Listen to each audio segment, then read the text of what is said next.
இன்ஸ்டாகிராம்ல பார்ட்னர் பாலிசில பாத்தீங்கன்னா ineligible country or region அப்படின்ற மாதிரி ஷோ ஆகும். இந்த மாதிரி ஒரு ப்ராப்ளம் நீங்க ஃபேஸ் பண்றீங்க அப்படின்னா அதை எப்படி சால்வ் பண்றது அப்படிங்கறத டீடைலா பார்க்க போறோம். பார்க்கிறதுக்கு முன்பாக சேனலை சப்ஸ்கிரைப் பண்ணிடுங்க, பெல் ஐகானை கிளிக் பண்ணி ஆல் அப்படின்றத செட் பண்ணிடுங்க. வீடியோக்குள்ள போலாம். இன்ஸ்டாகிராம் ஆப் ஓபன் பண்ணிடுங்க. ஓபன் பண்ணிட்டு ப்ரொஃபைல் பேஜ் போயிட்டு சைடில் இருக்கக்கூடிய த்ரீ லைன்ஸ் பட்டனை கிளிக் பண்ணீங்கன்னா டைரக்டா உங்களுக்கு செட்டிங்ஸ் பேஜ் ஓபன் ஆகும். இதுல கீழே ஸ்க்ரால் பண்ணி வந்தீங்கன்னா அக்கௌண்ட் ஸ்டேட்டஸ் அப்படின்னு ஒரு ஆப்ஷன் இருக்கும். அந்த ஆப்ஷன் கிளிக் பண்ணிட்டு அதில் மானிட்டைசேஷனை கிளிக் பண்ணீங்கன்னா அதில் பார்ட்னர் மானிட்டைசேஷன் பாலிசின்னு இருக்கும். அதை கிளிக் பண்ணுங்க. அதை கிளிக் பண்ணீங்கன்னா அதில் ineligible country or region அப்படின்ற மாதிரி இருக்கும். ஸோ இந்த ஒரு ப்ராப்ளம் சால்வ் பண்ணுறதை பற்றி தான் பார்க்க போகிறோம்.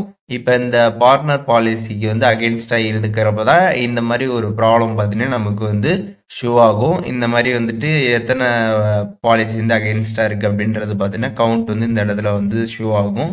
ஸோ இதை எப்படி நம்ம ஃபிக்ஸ் பண்ணுறது அப்படிங்கிறத பார்க்க போகிறோம். இதை நீங்கள் ஃபிக்ஸ் பண்ணணும் அப்படின்னு நினச்சிங்கன்னா ஜஸ்ட்டு இந்த பேஜை பார்த்தீங்கன்னா அப்படியே உங்களோட மொபைல் ஃபோனை பார்த்தீங்கன்னா ஒன் டைம் ஷேக் பண்ணுங்கள். ஷேக் பண்ணீங்க அப்படின்னா டைரக்டாக பார்த்தீங்கன்னா உங்களுக்கு இந்த மாதிரி ரிப்போர்ட் ஏ டெக்னிக்கல் ப்ராப்ளம் அப்படின்ற மாதிரி ஒரு பாப்அப் வந்துடும்.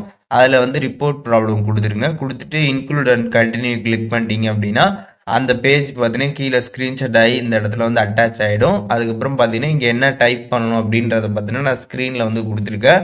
அண்ட் டிஸ்கிரிப்ஷன்லேயும் இருக்குது. அப்படியே நீங்கள் காப்பி பண்ணிக்கோங்க. யூடியூப் வீடியோவில் இருக்கக்கூடிய டிஸ்கிரிப்ஷன் உங்களுக்கு காப்பி பண்ண தெரியல அப்படின்னா நம்ம எப்படி காப்பி பண்ணுறதுன்னு சொல்லிட்டு நான் வீடியோ போட்டிருக்கேன். அந்த வீடியோ பார்த்துட்டு காப்பி பண்ணுறதை தெரிஞ்சுக்கிட்டு நீங்கள் காப்பி பண்ணி பேஸ்ட் பண்ணி இன்ஸ்டாகிராமுக்கு சென்ட் பண்ணிடுங்க. ஒன்ஸ் சென்ட் பண்ணிட்டீங்க அப்படின்னா இன்ஸ்டாகிராம் பார்த்தீங்கன்னா சீக்கிரமாகவே பார்த்தீங்கன்னா அந்த ஒரு ப்ராப்ளம் பார்த்தீங்கன்னா உங்களுக்கு சால்வ் பண்ணி கொடுத்துருவாங்க. ஸோ நீங்கள் இந்த பார்ட்னர் பாலிசிக்கு அகெயின்ஸ்டாக இருக்கிறப்ப தான் பார்த்தீங்கன்னா உங்களுக்கு இந்த ineligible அப்படின்ற மாதிரி பார்த்தீங்கன்னா அதில் ஷோ ஆகும். அதுக்கப்புறம் நம்ம இந்த மாதிரி நம்ம ரிப்போர்ட் பண்ணுறது மூலியமாக அந்த ப்ராப்ளம் பார்த்தீங்கன்னா சால்வ் ஆகிடும். பட் பார்த்தீங்கன்னா 100% இது சால்வ் ஆகும் அப்படின்றத நம்ம சொல்ல முடியாது. ஸோ இன்ஸ்டாகிராம் பார்த்தீங்கன்னா கம்ப்ளீட்டாக செக் பண்ணி பார்த்துட்டு தான் நமக்கு என்னன்றது ரிசல்ட் சொல்லுவாங்க. அதனால் நீங்கள் ஜஸ்ட் ரிப்போர்ட் மட்டும் பண்ணிவிட்டு அப்படியே விட்டுருங்க. அது ஆட்டோமேட்டிக்கலி பார்த்தீங்கன்னா சரியாயிடும். ஸோ அதனால் அதை பற்றி நீங்கள் ஒரி பண்ணிக்க தேவை கிடையாது. இப்போ இந்த வீடியோ மூலியமாக இந்த பார்ட்னர் பாலிசி ப்ராப்ளம் எப்படி சால்வ் பண்ணுறது அப்படிங்கிறது டீட்டெயிலாக தெரிஞ்சிருப்பீங்க. இதில் எதுவும் டவுட் இருந்துச்சுன்னா கண்டிப்பாக கமெண்ட்ஸில் மென்ஷன் பண்ணுங்கள். நான் எல்லாருக்குமே ரிப்ளை பண்ணுறேன்.